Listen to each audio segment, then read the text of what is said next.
पर अब हम देखेंगे भाई, अपन ने ह्यूमन ब्रेन देखा है, तो ह्यूमन ब्रेन से निकलने वाली नर्व्स क्या कहलाएंगी?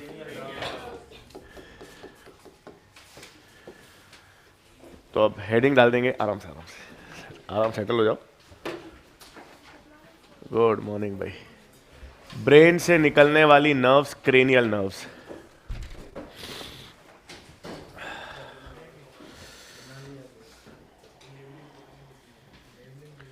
वो शेड्यूल मिल गया सीरीज है, सीरीज का पूरा?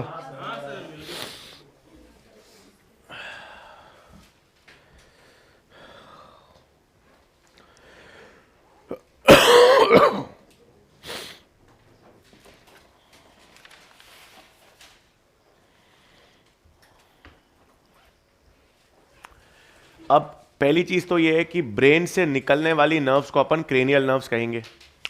अब क्रेनियल नर्व सारे वर्टिब्रेट्स में होती है, सारे वर्टिब्रेट्स में होती है। आपको ध्यान में रखना है, फिशेस और एम्फीबियंस में, फिशेस और एम्फीबियंस में क्रेनियल नर्व्स के कितने पेयर्स होते हैं? 10 पेयर। और reptiles, Aves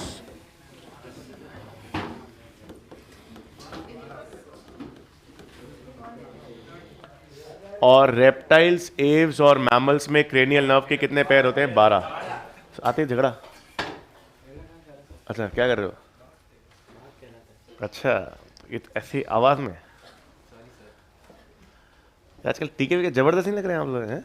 U shaped hand, ये loop of Henle Vasa rectus है। ठीक है, तो क्रेनियल नर्व्स फिशेस और एम्फिबियंस में तो कितने पेयर्स होंगे? 10। और रेप्टाइल्स, एव्स और मैमल्स में 12 पेयर्स।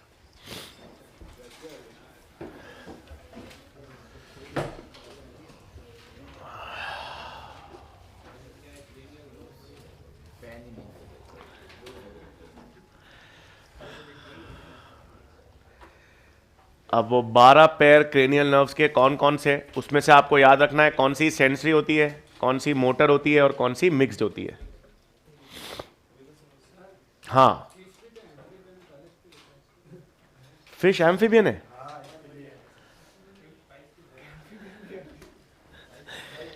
मछलियां अलग, उभयचर अलग। फ्रॉग क्या है? एम्फिबियन। शार्क क्या है? मछली। कौन सी मछली आपने जमीन पे देखी?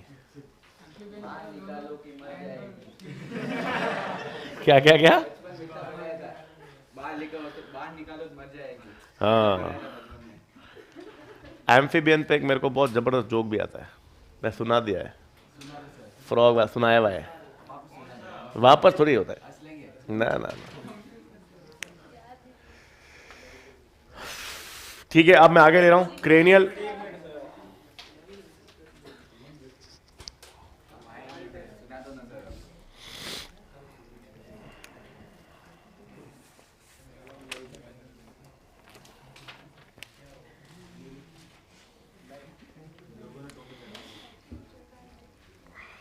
अब मैं लिख रहा हूं आगे।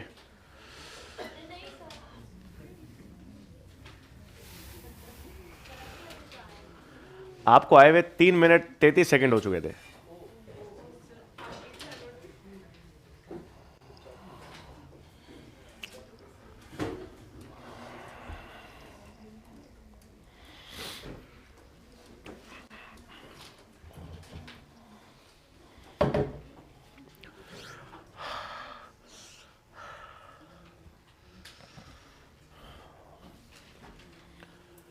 ठीक है, अब यहां पर क्रेनियल नर्व 1,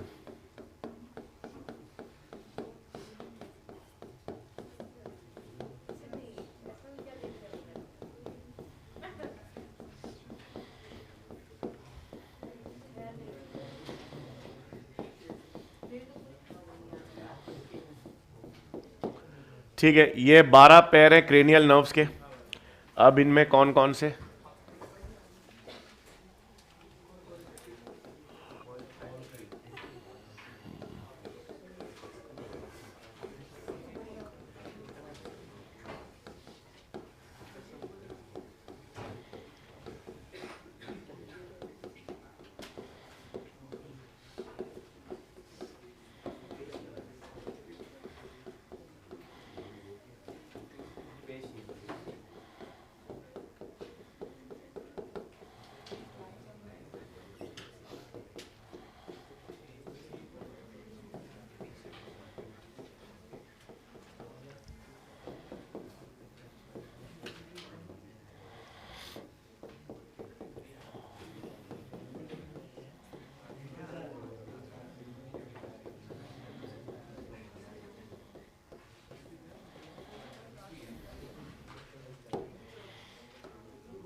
ठीक है, अब पहली चीज तो यहां पर एस का मतलब हो गया कि वो क्रेनियल नर्व कैसी है, सेंसरी। एम का मतलब है मोटर और बी का मतलब है बोथ यानी मिक्स्ड। ठीक है, याद रखने का तरीका इसको,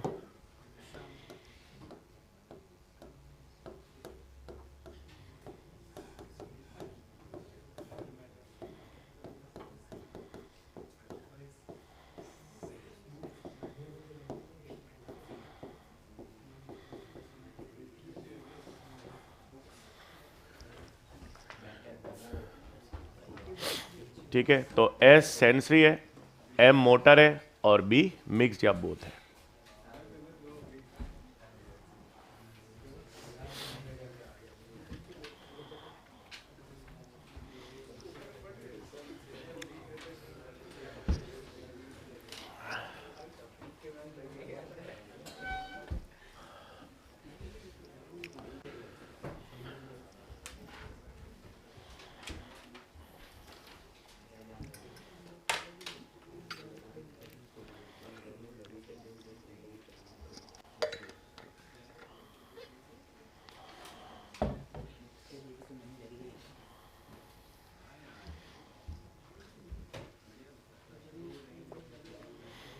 तो यहां पे कहां लिखा है कि मैटर नहीं कर रहा मनी, किताबों की तुलना में कम कर रहा है।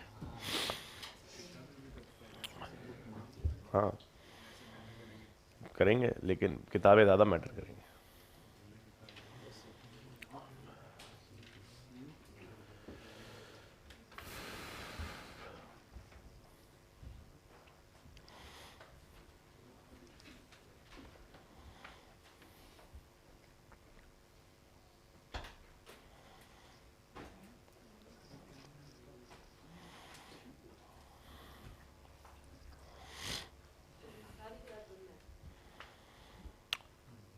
मतलब नाम तो पता ही होने चाहिए, लेकिन काम जो है वो अपन दो तीन का ही देखेंगे, वही काम का है।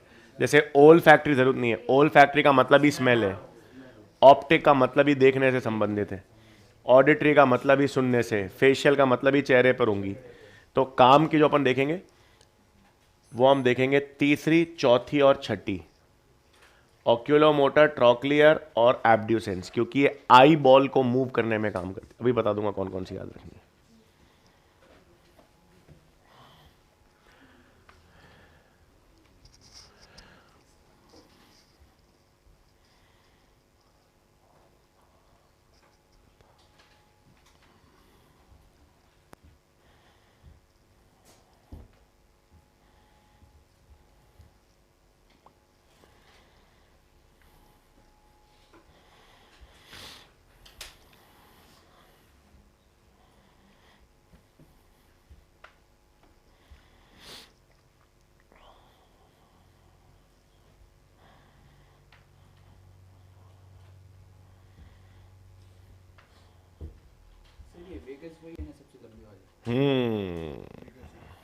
बिल्कुल, 10th क्रेनियल नर्व ही है।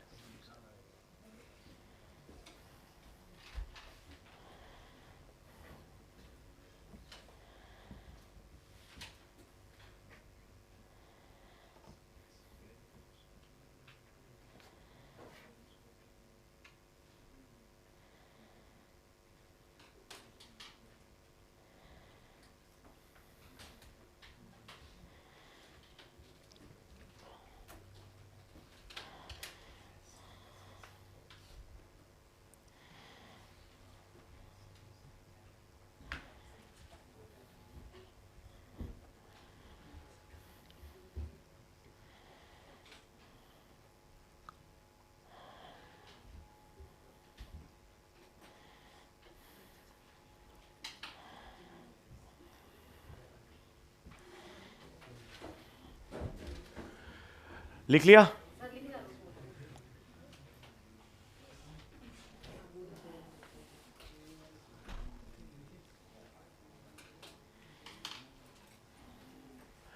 ठीक है, अब देखो इसमें काम काम की कौन सी आपको याद रखनी है, तीसरी, चौथी और छठी क्रेनियल नर्व, यानी ऑक्यूलोमोटर, ट्रॉक्लियर, एब्ड्यूसेंस, ये तीनों आई बॉल के मूवमेंट में काम करेगी। तो ये आपको याद रखना है। फिर सबसे बड़ी क्रेनियल नर्व कौन सी होती है? सबसे बड़ी होती है ट्राइजेमिनल, लार्जेस्ट सबसे बड़ी ट्राइजेमिनल है। इसको डेंटिस्ट नर्व भी कहते हैं क्योंकि ये लोअर जॉ और स्कैल्प को सप्लाई करती है। और आपको ध्यान है, अगर अगर एयर में कोई अमोनिया का एकदम पंजेंट स्मेल है तो उसके कारण पेन भी महसूस होता है। तो वो पेन और हार्मफुल केमिकल्स के अगेंस्ट वॉर्न कौन सी आपकी नर्व करती है? ये ट्राइजेमिनल करती है। फिर आपको ध्यान में रखनी है सबसे लंबी क्रेनियल नर्व कौन सी है? वेगस। इसकी ब्रांचेस भी सबसे ज्यादा है। पूरा आपका trigeminal largest, vagus longest, branches फैली हुई ज्यादा कौन सी है? वेगस। आपका पूरा थोरेसिक रीजन और एब्डोमेन हिस्से को कौन सप्लाई करता है? वेगस। लेरिंग्स को हो गया, लंग्स को हो गया, हार्ट हो गया, स्टमक हो गया, इंटेस्टीन्स हो गई, इन सबको कौन सी नर्व सप्लाई करती है? Vagus nerve. याद करो, अपन ने देखा था वेगस नर्व हार्ट बीट को तो कम करती है पैरासिम्पैथेटिक के थ्रू काम करके, और गैस्ट्रिक जूस के सिक्रीशन को बढ़ाती है। तो आगे ले रहा हूं। तो अब पॉइंट्स आपको क्या ध्यान रखनी है? थर्ड, फोर्थ और सिक्स्थ क्रेनियल नर्व।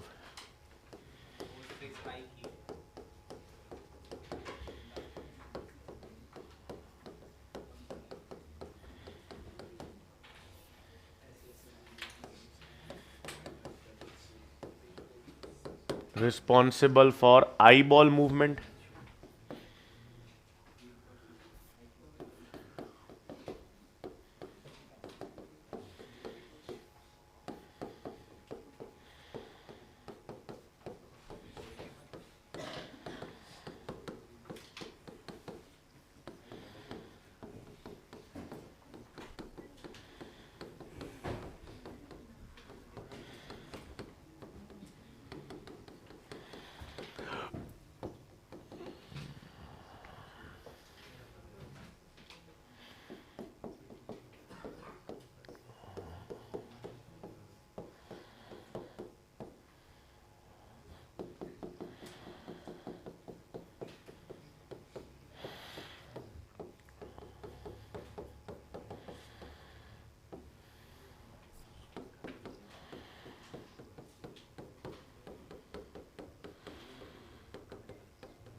तो गैस्ट्रिक जूस के सिक्रीशन को तो बढ़ाएगी, मतलब डाइजेस्टिव जूसेस के सिक्रीशन को बढ़ाती है, और हार्ट बीट को क्या करेगी? वेगस कम।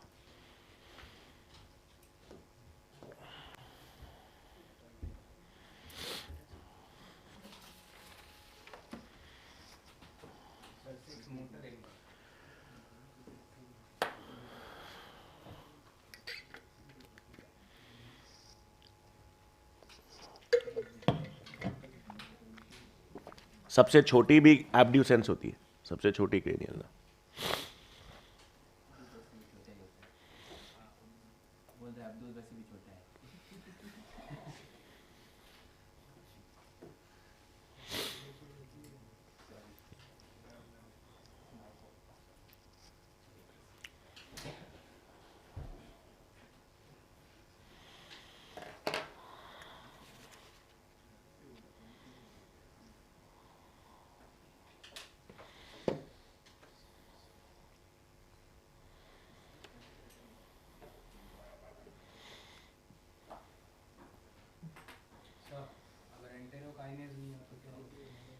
एंटेरोकाइनेज नहीं होगा तो प्रोटीन डाइजेशन नहीं होगा, क्योंकि एंटेरोकाइनेज नहीं होगा तो ट्रिप्सिन एक्टिवेट नहीं होगा, ट्रिप्सिन एक्टिवेट नहीं होगा तो वो काइमोट्रिप्सिन और कार्बोक्सीपेप्टिडेज को एक्टिवेट नहीं करेगा। हाँ, सबका नहीं कर रहा, सिर्फ प्रोटीएसेस का। लाइपेजेस और अमाइलेसेस तो वैसे ही एक्टिव फॉर्म में है। आपके शरीर में सिर्फ प्रोटीएजेस इनएक्टिव फॉर्म में रहती है। तो enterokinase will only effect digestion of protein in intestines, small intestines. बाकी कार्बोहाइड्रेट और लिपिड्स और न्यूक्लिक एसिड्स को थोड़ी अफेक्ट करेगा, वो तो एक्टिव फॉर्म में ही रहती है। और लाइपेजेस को एनसीईआरटी में पॉइंट लिखा हुआ है, बाइल जूस एक्टिवेट लाइपेजेस, तो उसमें एंटेरोकाइनेस का रोल भी नहीं है। एंटेरोकाइनेस का रोल सिर्फ ट्रिप्सिन को एक्टिवेट करने में, और ट्रिप्सिन बाकी प्रोटीएजेस को एक्टिवेट करती है। ट्रिप्सिन लाइपेजेस न्यूक्लियसेस को एक्टिव नहीं करती, वो तो एक्टिव फॉर्म में ही रहता है। इसलिए सिर्फ प्रोटीन्स, सिर्फ प्रोटीएजेस, काइमोट्रिप्सिनोजन, प्रो कार्बोक्सी पेप्टिडेसेस और ट्रिप्सिनोजन, ये सिर्फ प्रोटीएजेस इनएक्टिव फॉर्म में रहती है। पेप्सिनोजन इनएक्टिव फॉर्म में रहती है, रेनिन प्रो रेनिन के फॉर्म में। सिर्फ प्रोटीएजेस इनएक्टिव फॉर्म में रहती है, क्योंकि प्रोटीएज एक्टिव होंगी तो वो कनेक्टिव टिश्यू के प्रोटीन्स को भी डिसॉल्व करने लग जाएंगी, ये प्रॉब्लम है। इसलिए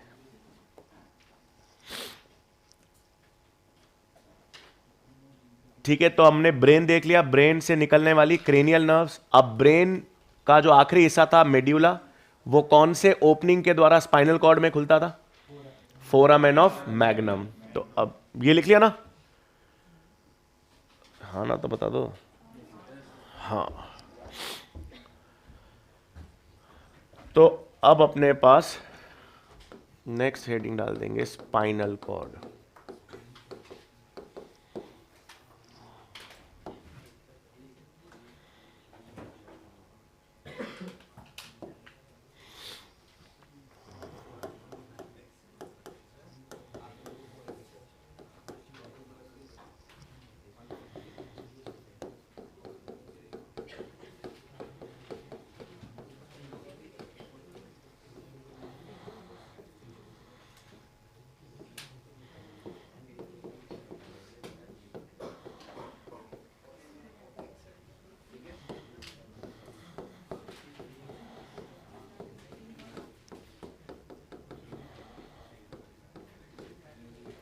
ठीक है, तो पहली चीज तो मेड्यूला ऑब्लोंगेटा जो है, मेड्यूला ऑब्लोंगेटा एक फोरामेन ऑफ मैग्नम के द्वारा किसमें खुलेगा? स्पाइनल कॉर्ड में खुलेगा।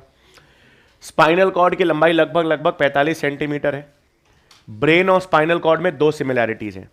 ब्रेन को भी 3 क्रेनियल मेनिंजेस कवर कर रही थी, स्पाइनल कॉर्ड को भी वो तीनों क्रेनियल मेनिंजेस कवर करेंगी। और ब्रेन के अंदर भी सीएसएफ फ्लो कर रहा था, वो सीएसएफ स्पाइनल कॉर्ड में भी फ्लो करेगा। तो सीएसएफ ब्रेन के जैसे जैसे स्पाइनल कॉर्ड के अंदर फ्लो करता है, और ब्रेन के जैसे जैसे स्पाइनल कॉर्ड को भी 3 मेनिंजेस कवर करके रखेंगी।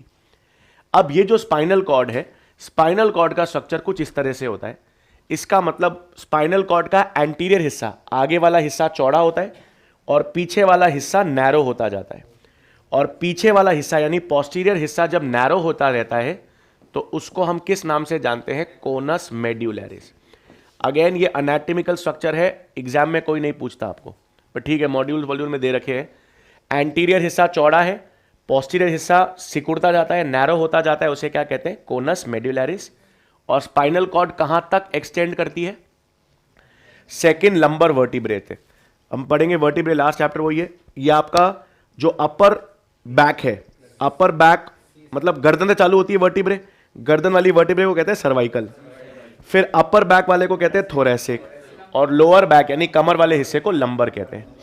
तो स्पाइनल कॉर्ड कहां तक एक्सटेंड करती है? सेकंड लुम्बर वर्टिब्रे तक, और उसका पोस्टीरियर हिस्सा नैरो होता है जिसे कहते हैं कोनस मेड्यूलरिस। और भी चीजें होती हैं कि इसको एक कनेक्टिव टिश्यू कवर करके रखती है, और जो कनेक्टिव टिश्यू इसको कवर करके रखती है उसको फाइलम टर्मिनेल कहते हैं। बट अगेन अनैटमिकल स्ट्रक्चर है, कोई नहीं पूछ रहा, इतना याद रखना बस। पोस्टीरियर हिस्से को क्या कहते हैं? कोनस मेड्यूलरिस। अब काम क्या करता है स्पाइनल कॉर्ड? काम से पहले मतलब, अब अगर मैं एक सिंपल सी चीज मान लेते हैं, मेरे पास ये एक स्पाइनल कॉर्ड है और मैं स्पाइनल कॉर्ड का ट्रांसफर सेक्शन काटता हूं।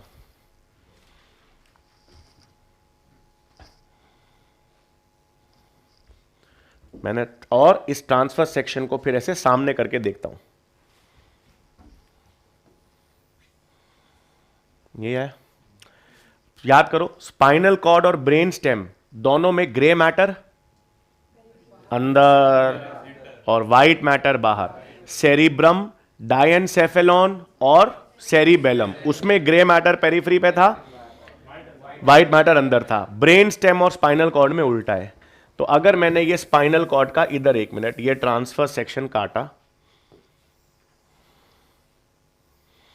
तो मुझे पता है इस स्पाइनल कॉर्ड, ये मैंने टीएस और स्पाइनल कॉर्ड, ये जरूरी है क्योंकि ये एनसीईआरटी में भी है। तो स्पाइनल कॉर्ड का ट्रांसफर सेक्शन में मुझे पता है कि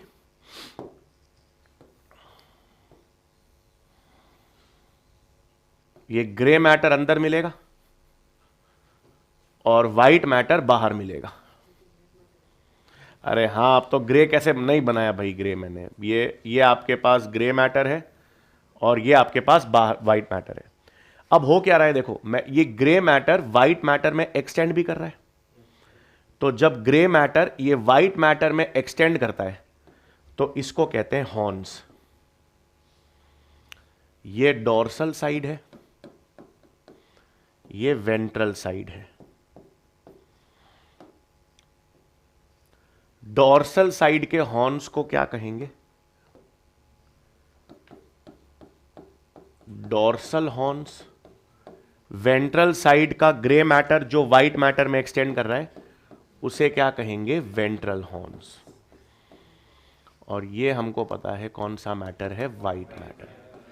मतलब अभी अपन ने स्पाइनल कॉर्ड को अंदर, जब आप स्पाइनल कॉर्ड को ऐसे तिरछा, ये इस तरह से होगा, ये भी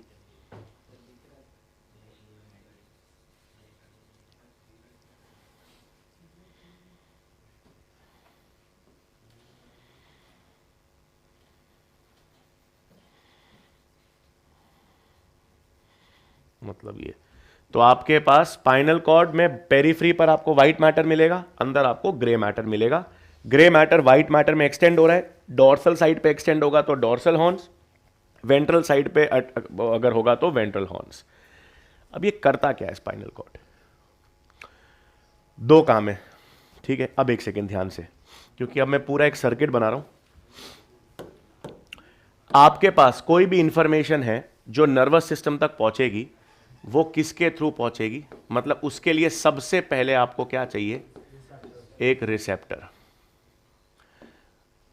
आंखें हो गई, कान हो गए, स्किन हो गई, मतलब कोई भी आपके पास कोई भी सेंसरी इंफॉर्मेशन का स्टिमुलस है, वो स्टिमुलस किस पर आएगा? रिसेप्टर पर। रिसेप्टर से इंफॉर्मेशन किसके द्वारा? सेंसरी या एफरेंट पाथवे के द्वारा।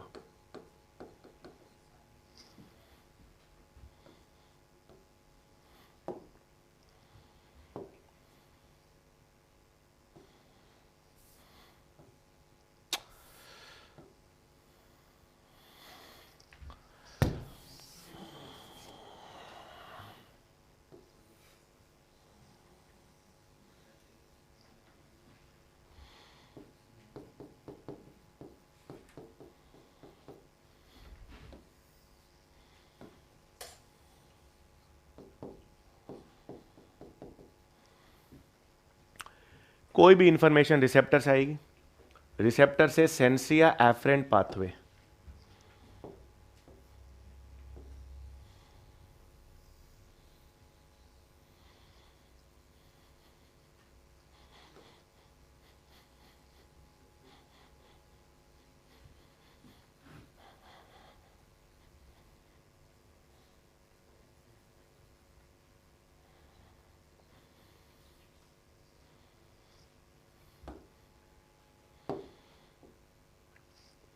ये किस साइड पर पहुंचेगी? डोर्सल साइड पर। ये आपके पास डोर्सल साइड है, ये आपके पास वेंट्रल साइड है। मतलब ये इंपॉर्टेंट पॉइंट है कि स्पाइनल कॉर्ड का कौन सा हिस्सा सेंसरी होता है? डोर्सल साइड हमेशा सेंसरी होती है इंफॉर्मेशन। अब ये इंफॉर्मेशन डोर्सल साइड पर पहुंचेगी और स्पाइनल कॉर्ड इस इंफॉर्मेशन को आगे कहां भेज देगा? ब्रेन। ब्रेन में आपको पता है कौन सा हिस्सा होगा? सेंसरी एरिया होगा। सेंसरी के नजदीक आपको क्या मिलेगा? Association area. और फाइनली फ्रंटल लोब का क्या होगा? Motor area. मोटर एरिया से वापस इंफॉर्मेशन निकलेगी। कहाँ पहुंचेगी? वेंट्रल हिस्से पर। और स्पाइनल कॉर्ड का वेंट्रल हिस्से से इंफॉर्मेशन निकली, मतलब जो वेंट्रल हिस्सा है स्पाइनल कॉर्ड का वो कैसे नेचर का हो गया? मोटर। उससे इंफॉर्मेशन निकलेगी कौन सा पाथवे? मोटर या इफरेंट पाथवे। और आपके पास ये कहां पर जाएगा?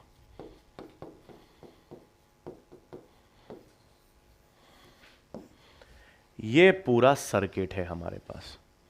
अब आप कुछ भी देख लो, मतलब एक सिंपल सा एग्जांपल मैं देखूं कि मेरे हाथ पे अगर एक चींटी रेंग रही है, अगर मेरे हाथ पे एक चींटी चढ़ रही है, रेंग रही है, तो इसका मतलब दो सिस्टम है।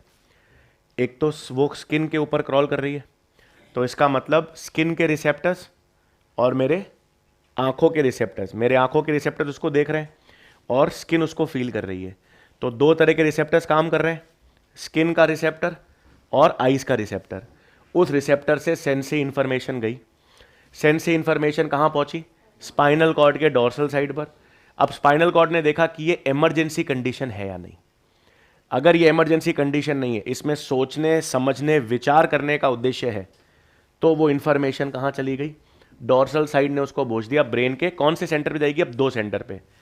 स्किन से जो इंफॉर्मेशन आ रही है वो कहां जाएगी? पैराइटल लोब पर। और विजन की जो इंफॉर्मेशन है वो कहां पे जाएगी? ऑक्सीपिटल लोब पर। तो एक सेंसरी एरिया ऑक्सीपिटल लोब के सेंसरी एरिया पे गया और एक पैराइटल पर। अब एसोसिएशन। अब आपके ब्रेन ने सोचा क्या है यार, चींटी है, दो ऑप्शन है, या तो मसल दूं, मार दूं, और या मुझे लगता है ये मेरे को कोई नुकसान पहुंचा नहीं रही, कोई नुकसान नहीं कर रही, मैं इसको आराम से इसको पकड़ के ऐसे ज़मीन पे छोड़ दूं। तो ये आपने प्रोसेस किया। प्रोसेस करने के बाद आपको क्या करना है? आपकी टारगेट ऑर्गन क्या है? हाय हाय हाय, हाथ की स्केलेटल मसल्स। टारगेट ऑर्गन क्या है? चींटी। अद्भुत। मतलब कभी कभार तो आप ऐसे प्रशंसनीय कार्य कर देते हैं। ठीक है, टारगेट ऑर्गन क्या है आपके पास? स्केलेटल मसल्स हाथों की। तो फिर वो इंफॉर्मेशन मोटर एरिया से निकली, कहां पे गई? स्पाइनल कॉर्ड से होते हुए efferent pathway through target organ. उन मसल्स में कॉन्ट्रैक्शन रिलैक्सेशन हुआ और आपने उस चींटी को या तो नीचे पकड़ फेंक दिया या उसको मसल दिया।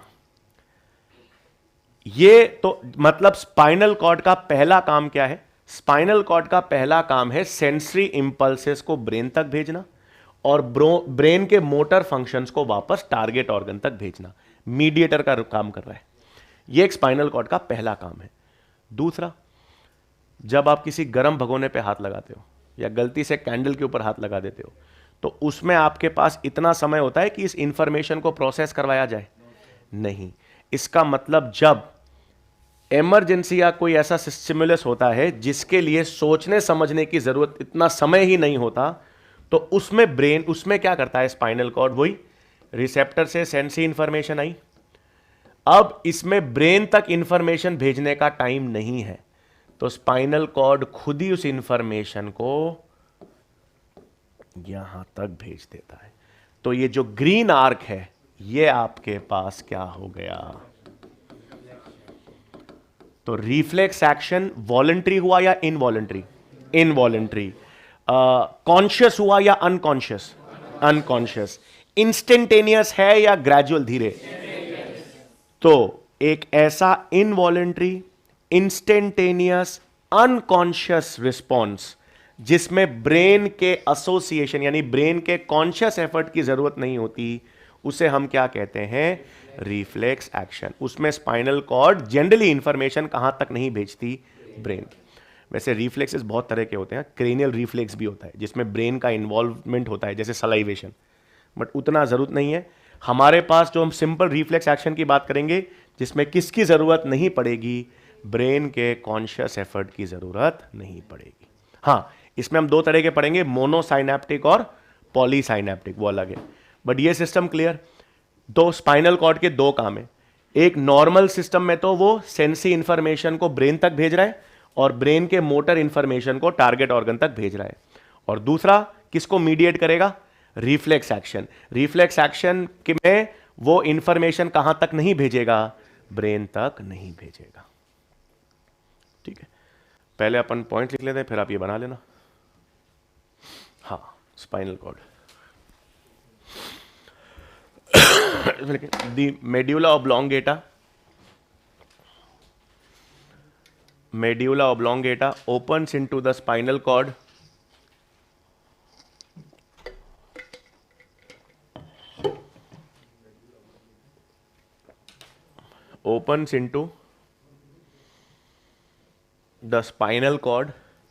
through the foramen of magnum.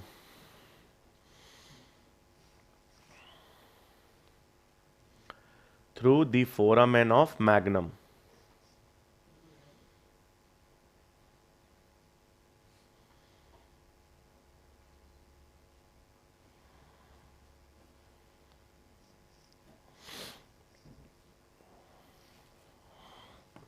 ठीक है. फिर next point, like brain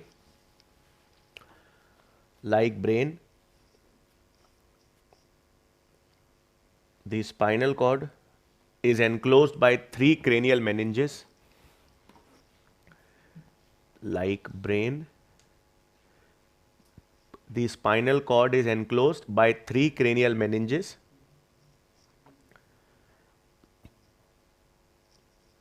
and CSF flows within it. And CSF flows within it.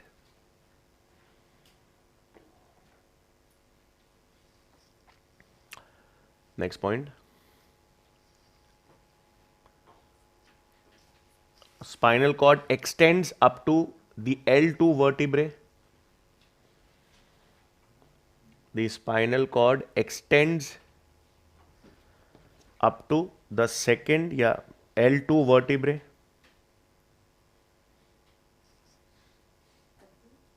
L2 second lumbar vertebrae या L2 vertebrae.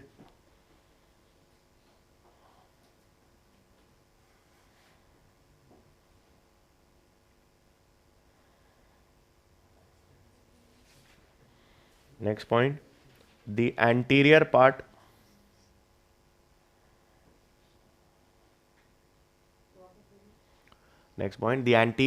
of spinal cord is broad.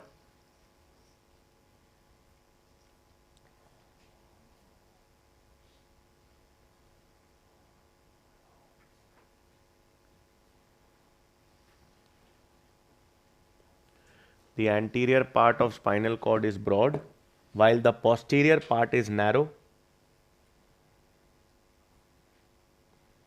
While the posterior part is narrow.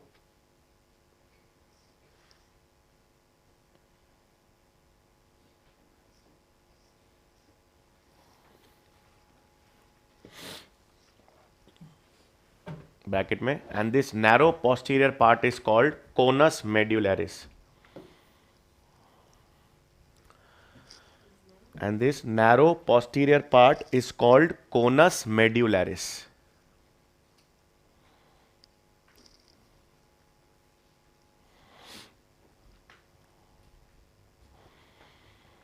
Posterior part is called conus medullaris.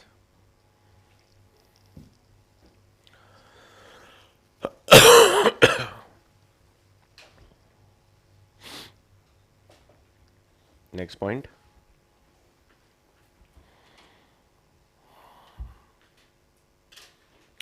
Within the spinal cord,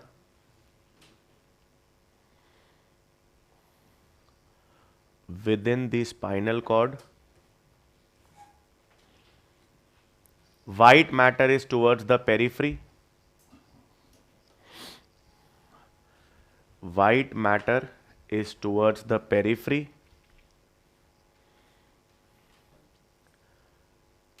And gray matter is towards the center.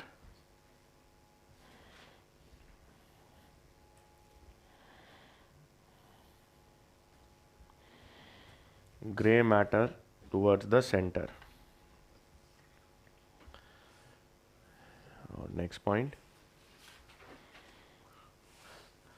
The gray matter extending into the white matter.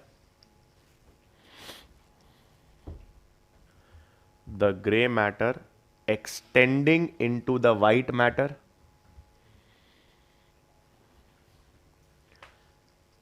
is called dorsal and ventral horns.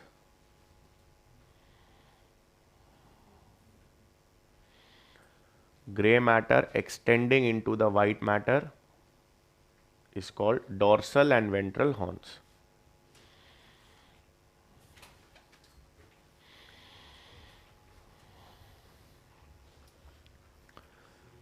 Next, functions of spinal cord.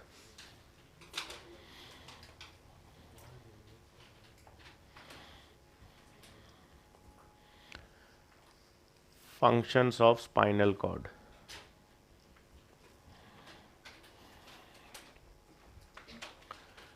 पहला, transmission of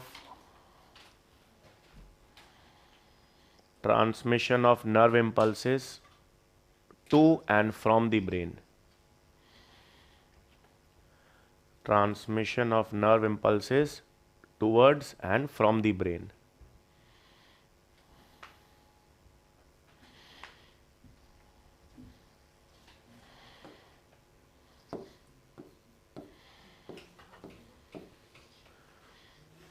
और second, coordination of reflexes.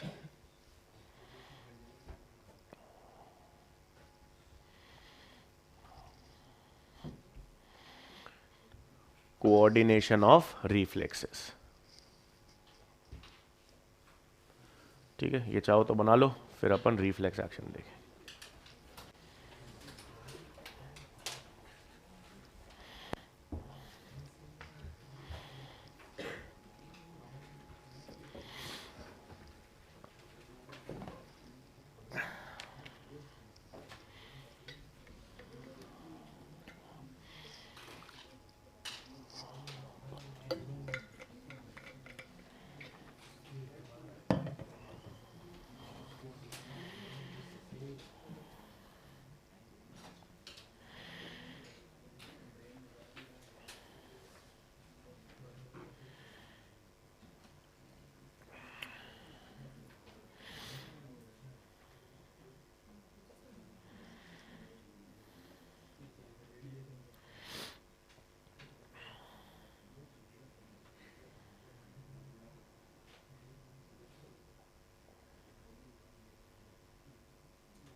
Dorsal मतलब पीछे.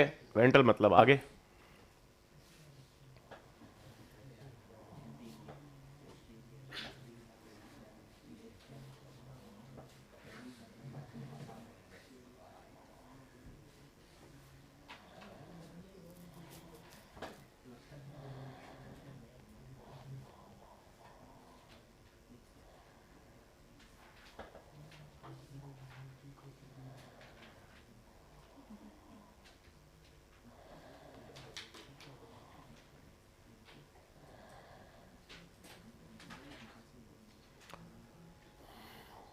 बना लिया।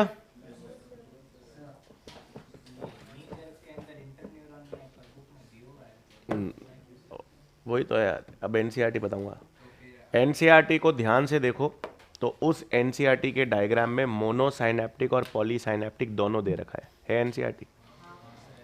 खोल के देखो, उसमें दो डरे हैं, उसमें एक मोनोसाइनेप्टिक भी है, पॉलीसाइनेप्टिक भी है, यही तो फर्क है। आज देखो बारीकी से।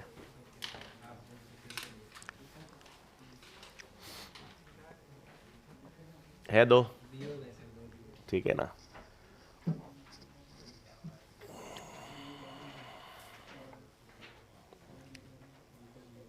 दोनों हैं, दोनों उसमें पॉलीसाइनेप्टिक मोनोसाइनेप्टिक दोनों का डायग्राम बना रखा है। हाँ, एग्जाम्पल उसने केवल एक का ही दे रखा है, मोनोसाइनेप्टिक का।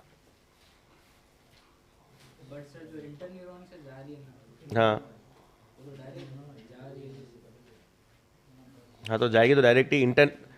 पॉलीसाइनेप्टिक और मोनोसाइनेप्टिक में एक हल्का सा डिफरेंस होता है बस, मतलब स्ट्रक्चरल तो डिफरेंस है ये कि अभी अब वही देख रहे हैं अपन। हेडिंग डाल देंगे रिफ्लेक्स एक्शन फिर।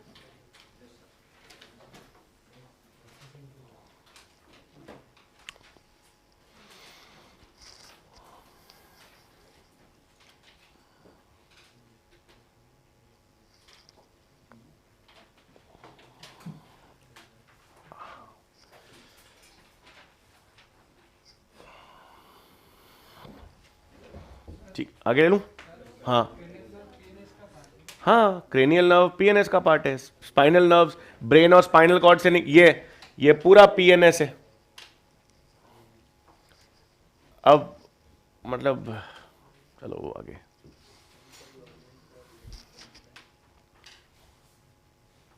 जैसे एक एग्जाम्पल के तौर पे बता रहा हूँ, जैसे कोई भी मोटा नर्व होती है, जैसे कोई भी क्रेनियल नर्व है, तो वो क्रेनियल नर्व जो ब्रेन तक जा रही है, तो उसका एक सेंसरी न्यूरॉन पार्ट होगा, एक मोटर न्यूरॉन पार्ट होगा। ये पूरी मिलकर एक नर्व बनी। जैसे मिक्स नर्व है, जैसे आपके पास वेगस है, तो वेगस मिक्स्ड है, तो वेगस का एक सेंसरी न्यूरॉन का पार्ट होगा एक्सन, एक मोटर न्यूरॉन का एक्सन होगा। इन दोनों एक्सॉन को मिलाकर क्या कहलाती है? वो वेगस नर्व ऐसे बनती। ठीक है, खैर। तो अब अपन रिफ्लेक्स एक्शन की बात कर रहे हैं। अपन ने देखा रिफ्लेक्स एक्शन के क्या क्या, एक तो वो तुरंत होगा यानी इंस्टेंटेनियस है, इनवॉलेंट्री है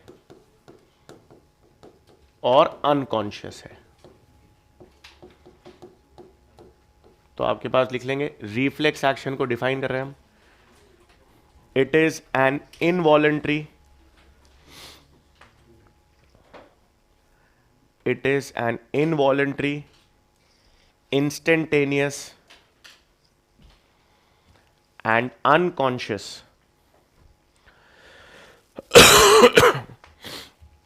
it is an involuntary, instantaneous and unconscious response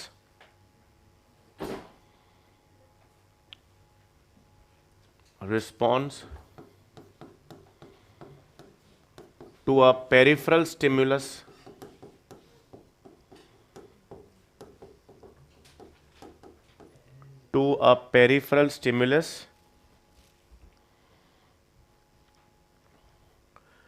which does not require the conscious effort of brain. It is an involuntary, instantaneous, unconscious response to a peripheral stimulus which does not require the conscious effort of brain. which does not require the conscious effort of brain.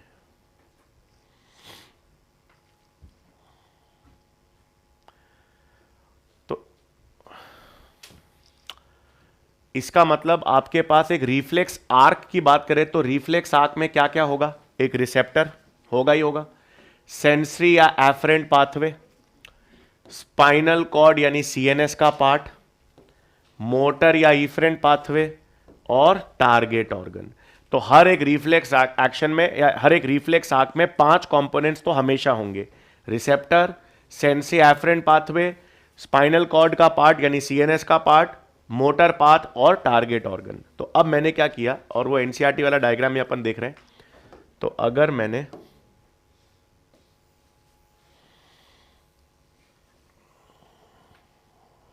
ये spinal cord है,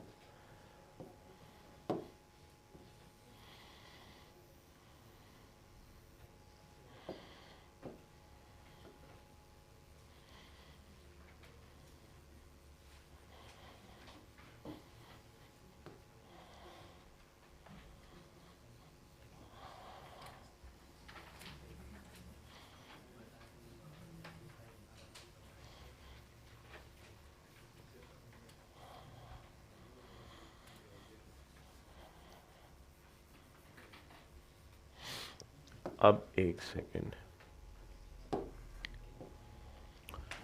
आपके लिए एक सबसे पहले क्या होना जरूरी है? रिसेप्टर।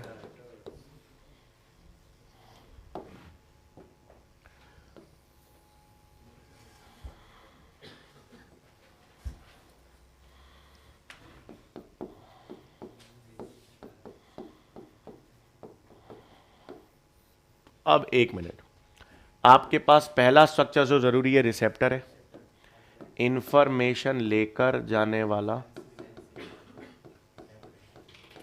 सेंसरी या एफरेंट न्यूरॉन या पाथवे, लेकर आने वाला मोटर या इफरेंट पाथवे, इसको मैंने यहाँ पे न्यूरॉन डाल दिया, यहाँ पर भी इसको मैंने न्यूरॉन डाल दिया।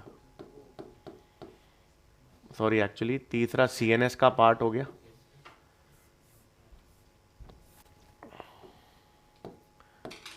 चौथा आपके पास मोटर और इफरेंट न्यूरॉन, पांचवा आपके पास टारगेट न्यूरॉन। अब एक मिनट, इस रिफ्लेक्स एक्शन में जो सेंसरी न्यूरॉन है वो डायरेक्टली मोटर न्यूरॉन के साथ साइनैप्स बना रहा है।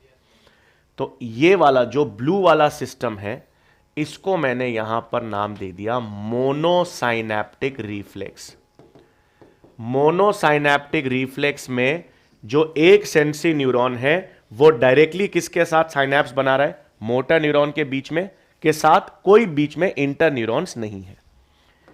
एक और तरह का रिफ्लेक्स एक्शन होता है जिसमें ये सेंसरी न्यूरॉन बीच में बहुत सारे क्या होंगे? Inter neurons.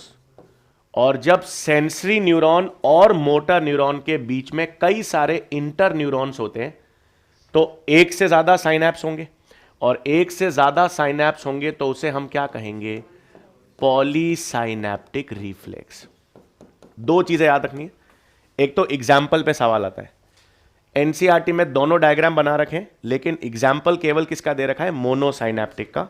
मोनोसाइनैप्टिक रिफ्लेक्स का एग्जाम्पल आपके पास है नी जर्क। नी जर्क रिफ्लेक्स सिंपल सा एग्जाम्पल है, आपका घुटना होता है, घुटने के नीचे वाला हिस्सा है, उसका अगर आप हथौड़ा मारो या कुछ भी आप इसको पंच करो तो वो झटका देता है, उसे कहते हैं नी जर्क। ठीक है। पॉलीसाइनैप्टिक रिफ्लेक्स का एग्जाम्पल होता है विड्रॉल रिफ्लेक्स।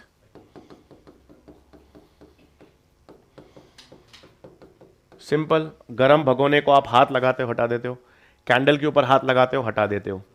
प्यूपिल वाला रिफ्लेक्स, आप ऐसे किसी की तरफ करो तो आई ब्लिंक करता है।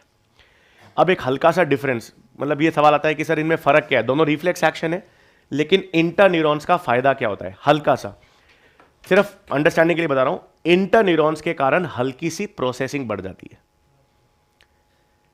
अगर आपको नहीं पता कि कोई आपके आंखों के सामने चुटकी लगाएगा तो एकदम आप ब्लिंक करोगे? सडनली अगर आपको है पीछे से एकदम कोई इशारा करेगा एकदम ब्लिंक करोगे, लेकिन अगर आपको पता है कि मैं चुटकी बजाने वाला हूं तो आप उस ब्लिंकिंग को क्या कर सकते हो, रोक सकते हो। गरम भगोने की तरफ अपने आप हाथ गया, हटा दिया, आपको पता है भगोना गरम है तो हल्का सा हाथ हटाने में आप देर कर सकते हो। तो वो जो प्रोसेसिंग है वो केवल किस में होती है, नी जर्क में कुछ नहीं। नी जर्क में आपको पता है यहां लग रही है या आपको नहीं पता है लग रही है, नी जर्क रिस्पॉन्स एक ही तरह का होगा। जब एक sensory neuron directly motor neurons के साथ साइनैप्स बनाता है तो there is zero processing. Whether you know the reflex is happening, whether you don't know the reflex is happening, the response will be the same, क्योंकि उसमें कोई processing नहीं होती। इस तरफ अंडरस्टैंडिंग है। बाकी अपने लेवल पे आपको एग्जाम्पल पूछ सकते हैं मोनोसाइनेप्टिक का, पॉलीसाइनेप्टिक का, और डिफरेंस आपको पता होना चाहिए। एक सेंसरी न्यूरॉन एक मोटो न्यूरॉन के डायरेक्ट कनेक्शन में है तो वो मोनोसाइनेप्टिक है, जिसका एग्जाम्पल नी जर्क है। और सेंसरी और मोटर न्यूरॉन के बीच में कई सारे इंटर न्यूरॉन्स हैं तो वो पॉलीसाइनेप्टिक है, जिसका एग्जाम्पल विड्रॉल रिफ्लेक्स है। बना लो फिर।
बना लिया।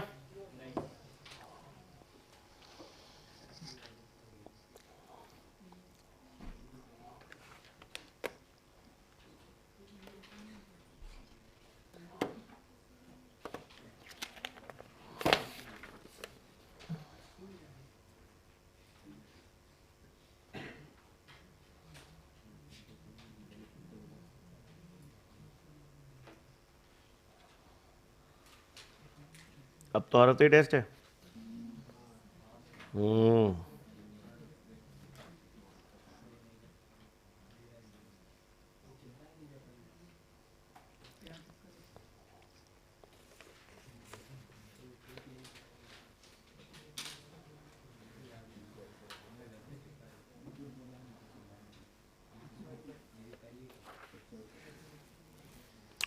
ठीक है, अब डिफरेंसेस लिख लें, आगे ले रहा हूं अब मैं। याद रखना स्पाइनल कॉर्ड के डोर्सल साइड कैसा होगा, सेंसरी, और वेंट्रल साइड क्या है, मोटर।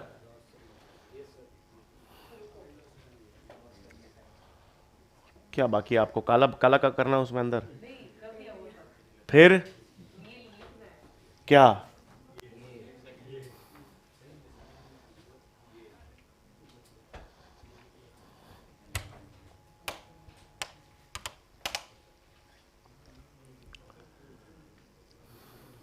कल अपना सेंस ऑर्गन चालू कर देंगे।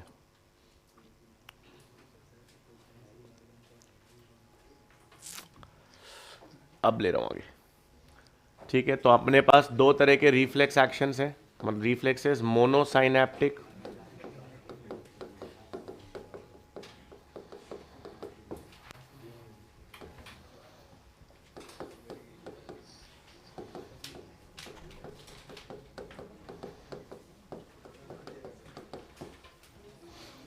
ठीक है, मोनोसाइनेप्टिक और पॉलीसाइनेप्टिक रिफ्लेक्स में डिफरेंस लिख लेंगे। मोनोसाइनेप्टिक में sensory neuron directly synapses with a motor neuron,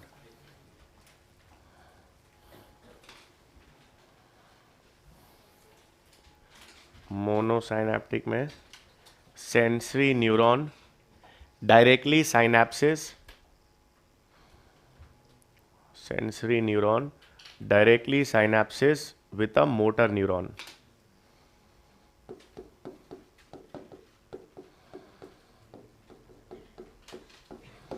bracket में लिख लेंगे नो इंटर न्यूरॉन्स प्रेजेंट,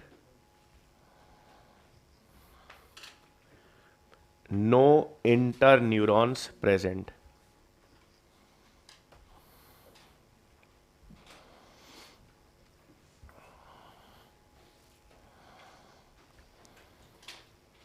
और पॉलीसाइनेप्टिक में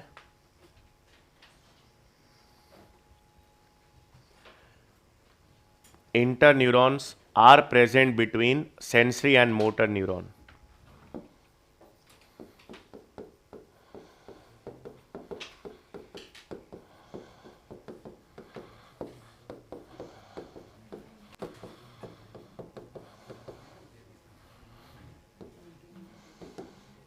Interneurons are present between sensory and motor neuron।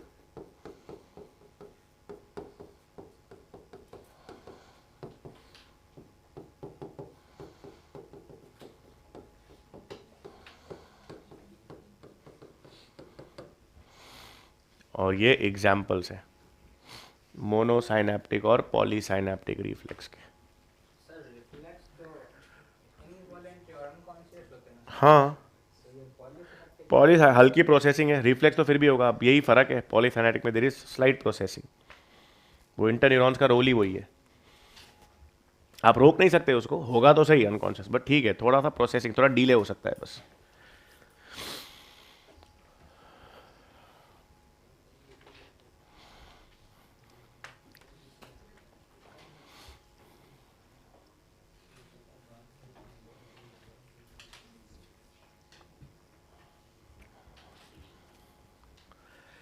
फिर दो और तरह के रिफ्लेक्स होते हैं, एक सिंपल रिफ्लेक्स और एक कंडीशन रिफ्लेक्स।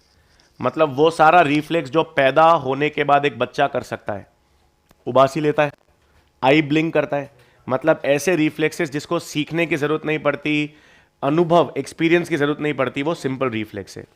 और साइकिलिंग हो गया, स्विमिंग हो गया, ड्राइविंग हो गया, ऐसे रिफ्लेक्स एक्शन जिनको शुरुआत में सीखने की जरूरत पड़ती है।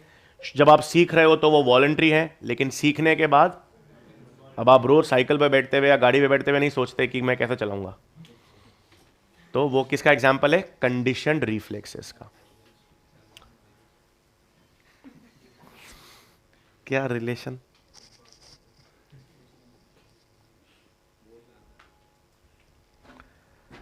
ठीक है, तो अपने पास रिफ्लेक्सेस के दो और categories,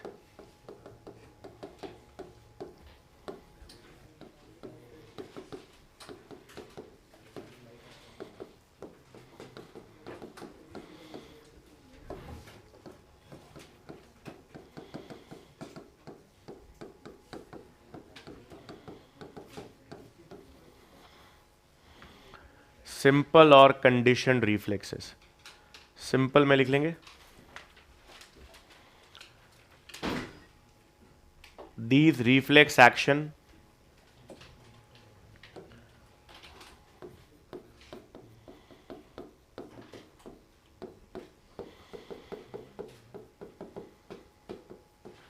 these reflexes do not require any learning or experience.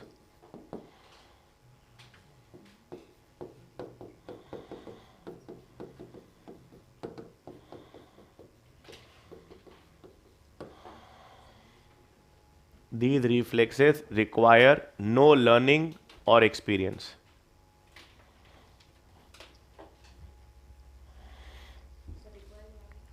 No learning or experience. सीखने की ज़रूरत नहीं, अनुभव की आवश्यकता नहीं। पैदा हो बच्चा, वो बस जो भी पैदा होने के बाद बच्चा रिफ्लेक्सेस कर सकता है वो सब सिंपल है। और कंडीशन रिफ्लेक्सेस में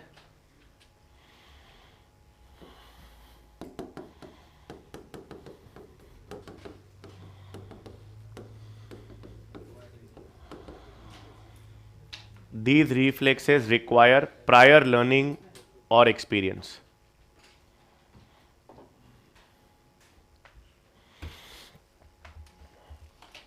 These reflexes require prior learning or experience. और एग्जाम्पल्स लिख लें। वो एक नहीं थे इवान पैवलोव, जिन्होंने वो कुत्ते पर एक्सपेरिमेंट किया था। वो घंटी बजाते थे तो सलाइवेशन चालू हो जाता था कुत्ते का, तो वो कंडीशन रिफ्लेक्स के एग्जाम्पल ही तो है। उसको सिखाया गया कि भाई घंटी बजने पर भोजन आता है, तो फिर उसमें सलाइवेशन स्टार्ट हो गया।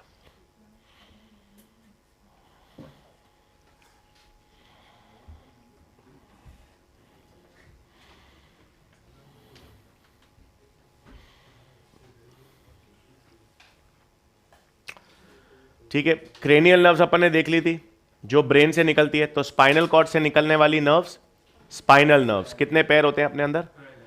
31। क्रेनियल नर्व्स के 12 पैर हैं, स्पाइनल नर्व्स के 31 पैर होते हैं, और 31 के 31 मिक्स्ड होते हैं। इसमें सेंसरी, मोटर और नहीं है, सारे के सारे मिक्स्ड होते हैं। 8 पैर सर्वाइकल गर्दन से होते हैं, थोरेसिक से 8 पैर, सर्वाइकल 8 हो गए, थोरेसिक 12, लंबर 5, सैक्रल 4 और एक कॉकिजियल टेल से निवाला। तो आपके पास नेक्स्ट लिख लेंगे स्पाइनल नर्व्स।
ठीक है, फिर फाइनली ऑटोनोमस नर्वस सिस्टम।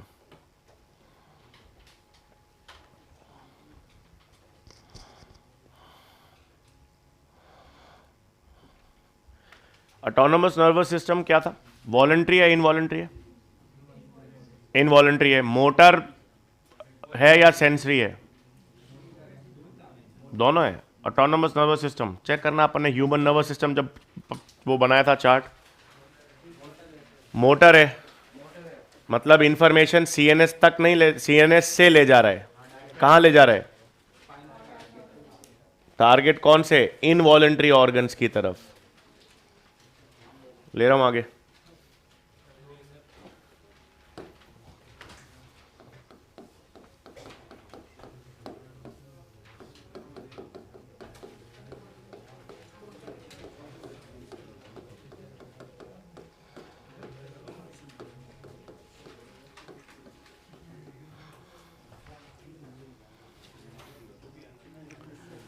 अब ऑटोनोमस नर्वस सिस्टम का मतलब, अगर मैं यहां पर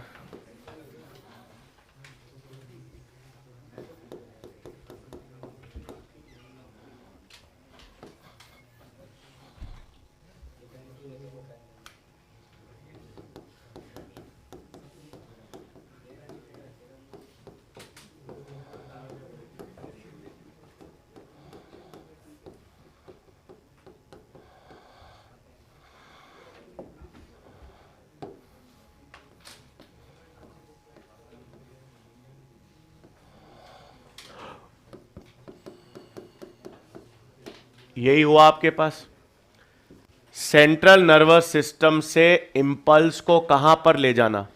इनवॉलंटरी ऑर्गन्स या स्मूथ मसल्स की तरफ ले जाने वाला सिस्टम क्या है? एएनएस। मतलब एएनएस हमें पता है it is a part of, है तो पेरिफेरल नर्वस सिस्टम का ही पार्ट, लेकिन दो चीजें याद रखनी है। एक तो ये इनवॉलंटरी है, क्योंकि ये किन ऑर्गन्स को सप्लाई कर रहा है? इनवॉलंटरी ऑर्गन्स या स्मूथ मसल्स, और ये सीएनएस से इंफॉर्मेशन लेकर जा रहा है, इसलिए क्या है? मोटर। अब इसकी बनावट बहुत आसान है, देखो ऑब्वियस ही बात है, सीएनएस से बाहर वाला हिस्सा है पीएनएस का, तो इसकी जो सेल बॉडी या इनका जो एक्सॉन होगा, न्यूरॉन्स, उसको गैंग्लियॉन्स कहेंगे। क्योंकि मैंने आपसे कहा था सेंट्रल नर्वस सिस्टम के बाहर वाले न्यूरॉन या सेल बॉडी को क्या नाम दिया जाता है? गैंग्लियॉन। तो अब इसकी बनावट एक बार देख लो कैसी होगी। यहां पर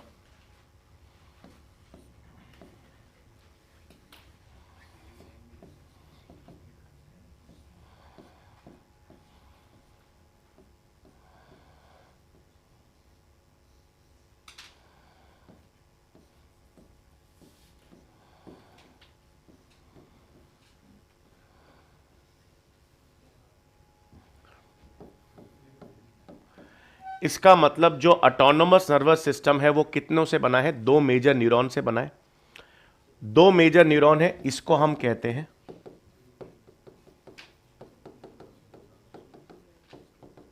प्री गैंग्लियोनिक फाइबर, और इसको मैं क्या कहूंगा? Post ganglionic fibre. मतलब ये जो आपके पास ऑटोनोमस नर्वस सिस्टम है, जो इनवॉलंटरी है, जो मोटर नेचर का है, उसकी बनावट, उसका स्ट्रक्चर दो न्यूरॉन से मिलकर बना है।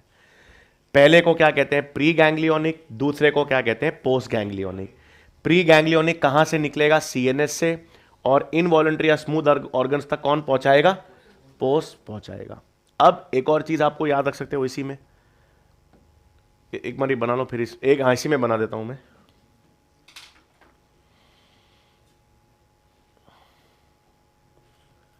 चलो ये बना लो, क्योंकि फिर मैं सिंपैथेटिक और पैरासिम्पैथेटिक अलग कर दूंगा। एक बार ये बना लो।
बना लिया, हाँ।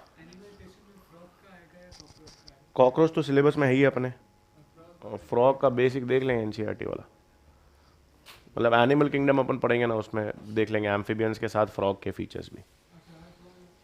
अर्थवर्म पे नहीं आता, और वैसे भी आपके पास चॉइस, मतलब ठीक है, मतलब देखो एनिमल किंगडम में एनेलिडा में अर्थवर्म के फीचर्स देख लेंगे, और एम्फीबियंस में फ्रॉग के जनरल फीचर्स देख लेंगे जो एनसीईआरटी वाले हैं।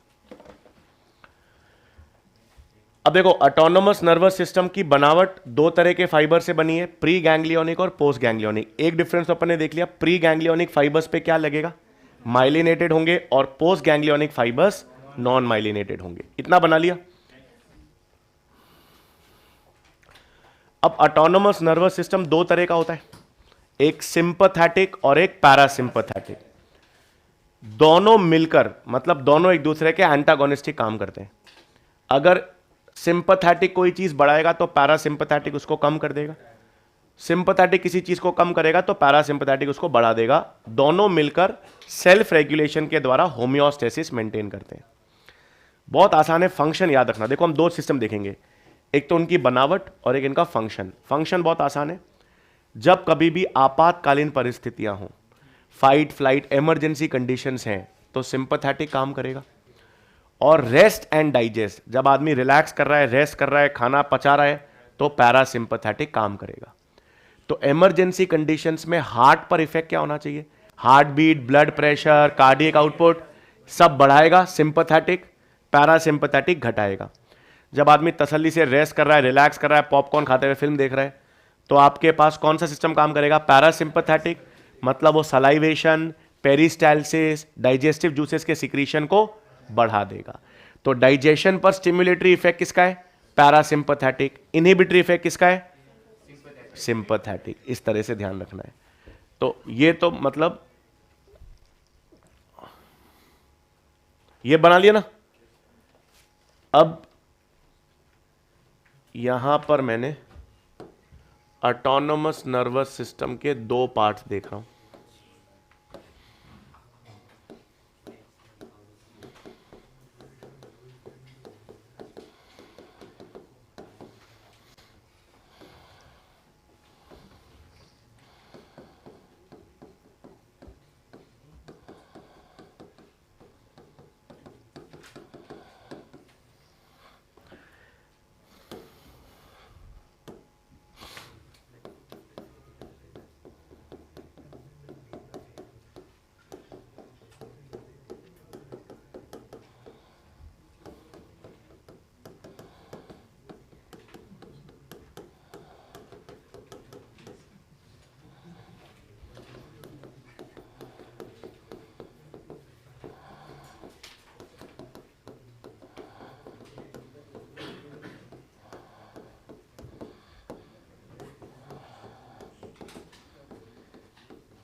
ठीक है, अब एक मिनट, एक बार ये हमने पहले स्ट्रक्चर फंक्शन की बात नहीं कर रहे। सिंपैथेटिक और पैरासिम्पैथेटिक दोनों एएनएस का पार्ट है, मतलब दोनों में प्री गैंग्लियोनिक और पोस्ट गैंग्लियोनिक फाइबर्स होंगे। दोनों में प्री गैंग्लियोनिक फाइबर्स पर माइलिन शीथ होगी, माइलिनेटेड, और दोनों के post ganglionic fibres non myelinated होंगे। ये तो बेसिक स्ट्रक्चर है। अब डिफरेंस क्या है? जब हम सिंपैथेटिक की बात करेंगे, सिंपैथेटिक नर्वस सिस्टम का प्री गैंग्लियोनिक फाइबर छोटा होगा, पोस्ट गैंग्लियोनिक फाइबर बड़ा होगा। पैरासिंपैथेटिक में पोस्ट गैंग्लियोनिक फाइबर छोटा होगा, प्री गैंग्लियोनिक फाइबर बड़ा होगा। अब इस न्यूरॉन से, इस फाइबर से भी न्यूरोट्रांसमीटर निकलेंगे और यहां पर भी न्यूरोट्रांसमीटर निकलेंगे। तो आपको ध्यान में रखना है, सिंपैथेटिक नर्वस सिस्टम के प्री गैंग्लियोनिक फाइबर्स क्या सिक्रीट करेंगे? Acetyl choline. Post ganglionic fibres क्या सिक्रीट करेंगे? नॉर एपिनेफ्रिन या एपिनेफ्रिन। और एपिनेफ्रिन निकलेगा, इसलिए इसको क्या कहेंगे? Adrenergic fibres. जबकि पैरासिंपैथेटिक प्री और पोस्ट गैंग्लियोनिक फाइबर्स दोनों क्या निकालेंगे? Acetyl choline. पहला वाला पॉइंट क्या है? Thoracic lumbar outflow. अभी अपन ने स्पाइनल नर्व्स देखी थी, थोरैसिक और लुम्बर स्पाइनल नर्व्स। वहां से मतलब स्पाइनल कॉर्ड के इस हिस्से से क्या निकलता है? Sympathetic nervous system. और क्रेनियल नर्व्स और सैक्रल स्पाइनल नर्व्स से कौन सा नर्वस सिस्टम निकलेगा? पैरासिंपैथेटिक। तो ये इनका ओरिजिन है, कहां से निकल रहे हैं, और ये इनके डिफरेंस है। ठीक है, बता दो।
बना लिया स्ट्रक्चर?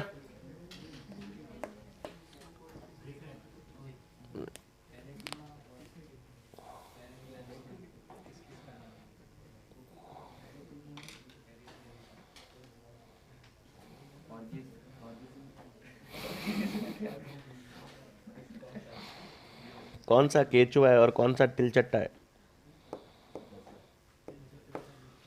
कॉकरोच को टिलचट्टा कहते हैं और अर्थवर्म को केचुआ।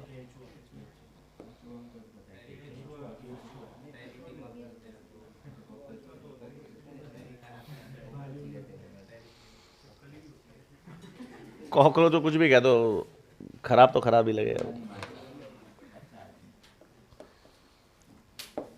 सबसे खराब जानवरों में से है वो। नहीं, दिखने में कह रहा हूँ, दिखने में सबसे खराब कॉकरोच। कॉकरोच से खराब कुछ नहीं।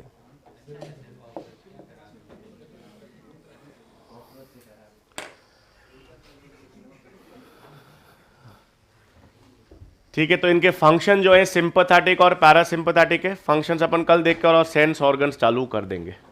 मतलब पहले हम ईयर करेंगे फिर आई करेंगे, फिर तो एक ही चैप्टर। हाँ ये खत्म हो, एक मिनट, ये अपना कल मतलब ये नेक्स्ट वीक हम लोग movement and locomotion human physiology complete होने के बाद फिर हम क्लासिफिकेशन चालू करेंगे। Biological classification, plant kingdom, animal kingdom, ये सीक्वेंस में। बस क्लासिफिकेशन ही रहेगा मेनली आपके बाद। फरवरी में हम पूरा कंप्लीट कर लेंगे। ठीक है भाई, चलो कल करेंगे।